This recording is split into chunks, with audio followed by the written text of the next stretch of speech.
जिस व्यक्ति को मारकर गटर में डाल दिया गया था, उसी व्यक्ति की आत्मा करीबन 25 साल बाद उसके बेटे के शरीर में आती हैं और उस बेटे को अपने साथ ले जाती हैं, लेकिन वहीं ये भी बता कर जाती हैं कि जो तुमने गलती की थी, उसकी ये तुम्हें सजा मिली है। आइए जानते हैं कैसे उस करोड़पति व्यक्ति का बेटा इस दुनिया से चला जाता है, जो उसका इकलौता बेटा था। कि ऐसा क्या कर्म उसने किया था जिसकी उसे सजा मिली और उस चीज का भगवान ने उसे एहसास भी दिलवाया।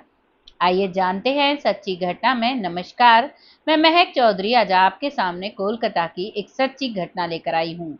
यहाँ पर गुजरात का एक व्यापारी कपास का बिजनेस करने के लिए आता है।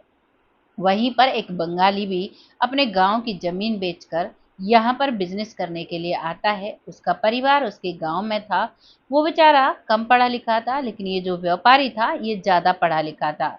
दोनों की दोस्ती होती है, दोनों को एक ही बिजनेस करना था, तो दोनों कहते हैं क्यों ना एक दूसरे की साझेदारी कर ली जाए, और जब साझेदारी होगी तो प्रॉफिट भी एक बराबर होगा। दोनों मेहनत से काम करेंगे। अब जो बंगाली व्यक्ति है, जिस व्यक्ति का नाम होता है मोहन प्यारे, मोहन प्यारे जो है वो पूरी तरह से उस व्यक्ति पर विश्वास करता है जिसका नाम रमेश गुजराती होता है।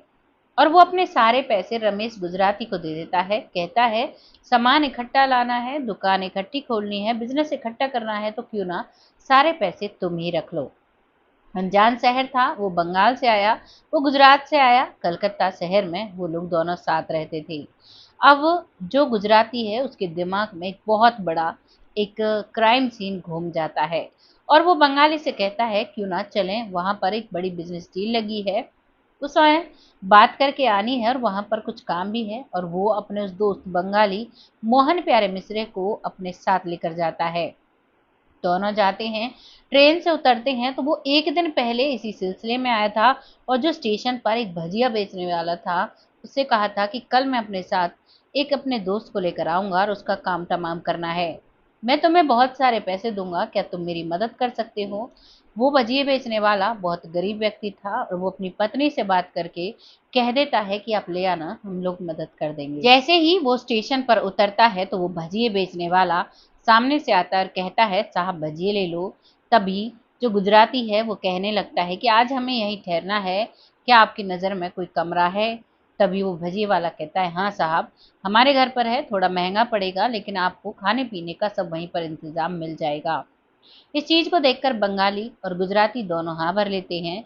अब तक जो सब कुछ पता था वो गुजराती को पता था, बंगाली को कुछ भी नहीं पता था। और वो दोनों भजिए बेचने वाले के घर पर जाते हैं। वहां पर भजिए बेचने वाले की पत्नी मिलती है, और वो बहुत स्वादिष्ट खाना बनाती है।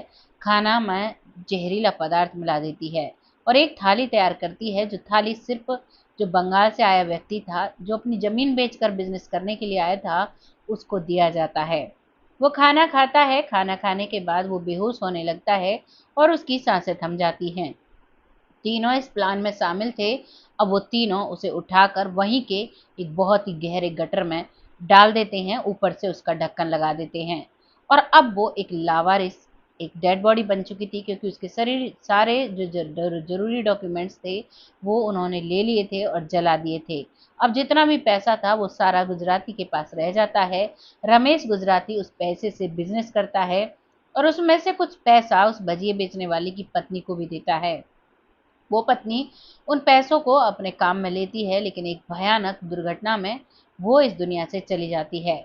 इधर जो रमेश गुजराती है वो अपना बिजनेस वापस कलकत्ता आकर करने लगता है। भजिए बेचने वाले का कसूर इतना था कि उसने सिर्फ घर को दिखाया, लेकिन वो जो महिला थी उसने खाना अपने हाथों से बनाया भी और उसे खिलाया भी। सारा कसूर यहाँ पर उसका था। चंद पैसों की वजह से उसने ये किया, और अब वो अपनी जिंदगी में मस्त हो जाता है। रमेश गुजराती बहुत बड़ा एक बिजनेसमैन बन जाता है। उसके भी पैसे, अपने भी पैसे, और बहुत सारे पैसे कमाता है। उधर उसे एक बेटा होता है, बहुत लाड चाव से अपने बेटे को पालता है, पनोसता है और बहुत बड़ा कर लेता है। धीरे धीरे उसकी उम्र शादी की हो जाती है, उसे पढ़ाई कराता है। उसका पिता कहता है कि बेटा वैसे भी तुम्हें बिजनेस संभालना है, तो तुम्हें ज़्यादा पढ़ने की ज़रूरत नहीं है, तुम बस 12 पढ़ लो, वो बहुत है। लेकिन वो लड़का कहता है मुझे कॉलेज करना है, और वो कॉलेज भी करता है। कॉलेज करने के बाद अब वो अपने पिता के बिजनेस को संभालने लगता है। तब भी उसकी शादी की बात चलने लगती है। शादी की जब बात होती है तो अब वो बहुत एक्साइटेड होता है अपने बेटे की शादी करने के लिए। अब एक लड़की से उसकी शादी तय की जाती है, जो लड़की एक बनिया के घर में जन्म लेती है। बनिए की बेटी थी, बहुत सुंदर थी। अब उससे उसके बेटे की सगाई तय हो जाती है और अब वो दिन आ जाता है जिस दिन शादी होनी थी। शादी बड़ी धूमधाम से होती है, लेकिन जैसे ही वो वापसी घर आ रहे थे तो उसी दौरान उनका एक बहुत ही भयंकर एक्सीडेंट होता है, जिस एक्सीडेंट में उसकी रीढ़ की हड्डी में चोट लगती है और सर में चोट लगती है, जिससे वो कोमा में चला जाता है। अब उसका जवान बेटा, जिसका कंगना भी नहीं खुला था, बारात से वापस आ रहे थे और उसका इतना एक्सीडेंट हो जाता है कि वो कोमा में चला जाता है। जितने भी हॉस्पिटल थे, अंग्रेजों के टाइम के शासन की बात है ये, जब अंग्रेजों का शासन भारत पर था, उस दौरान एक परिवार की ये घटना है। जितने हॉस्पिटल थे, जो भी उसके जानकार में थे, जितना पैसा लगाया जा सकता था, उस दौरान उसने बहुत पैसा लगाया, लेकिन उसके बेटे को कोई भी आराम नहीं मिला। अब उसे वो घर ले आता है। ऐसे ही वैद्य हुआ करते थे। वैद्य उसे देखते हैं और उसकी नब्ज जब चेक करते हैं, करीबन 2-3 महीने तक उसका इलाज चलता है और अब वो कहते हैं कि अब 1-2 घंटे में तुम्हारा बेटा इस दुनिया से चला जाएगा। पिता के चेहरे पर मायूसी छा जाती है। इधर माँ भी रोने लगती है। पिता कहता है, ऐसा मैंने कौन सा पाप किया है जिसका मुझे इतना बड़ा दंड मिला है। वो अपने किए हुए पाप को भूल चुका था, जो उसने एक जीव हत्या कराई थी।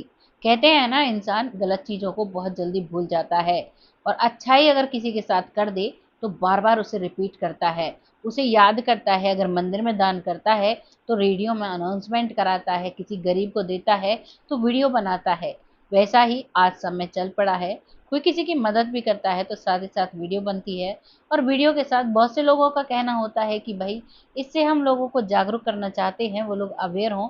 ये बात भी बिल्कुल सच है, लेकिन 50% लोग ऐसे होते हैं जो वाकई में मदद करते हैं और 50% ऐसे लोग होते हैं जो सिर्फ दिखावा करते हैं, जिसकी वजह से जो लोग मदद लेते हैं उन पर उन्हें बहुत परेशानी होती है।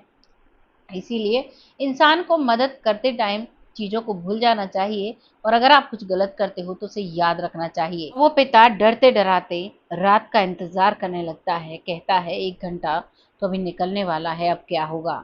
और अब उसके बेटे की सांसें थम जाती हैं। पूरे परिवार को पता लग जाता है कि अभी इस दुनिया में नहीं रहा है।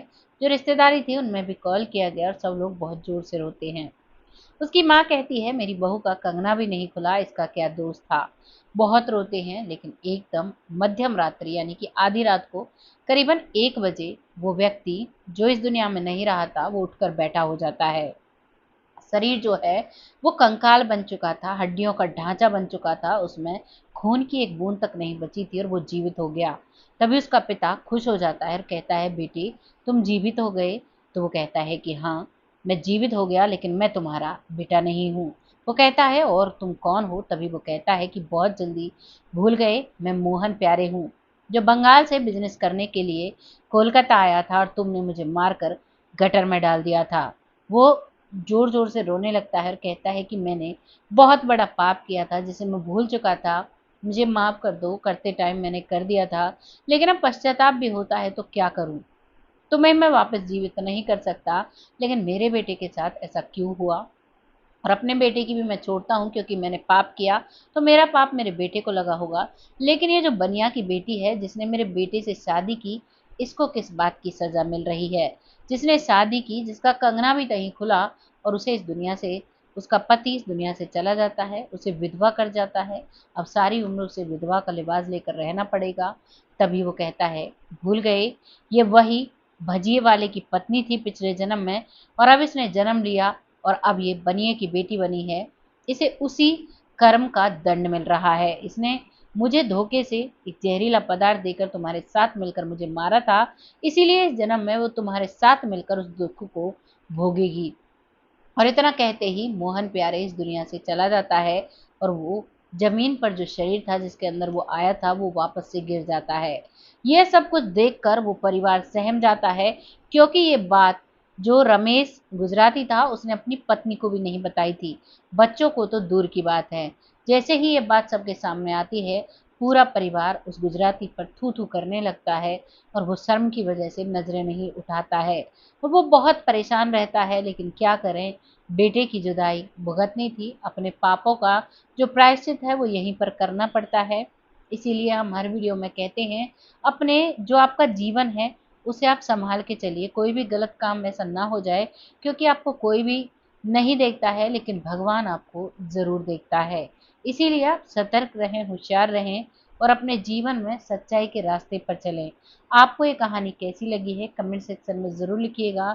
एक व्यक्ति मरकर 24 साल बाद जीवित होता है, वो भी सिर्फ 1 घंटे के लिए, और उसके पापों को गिनवाकर फिर से वापस चला जाता है।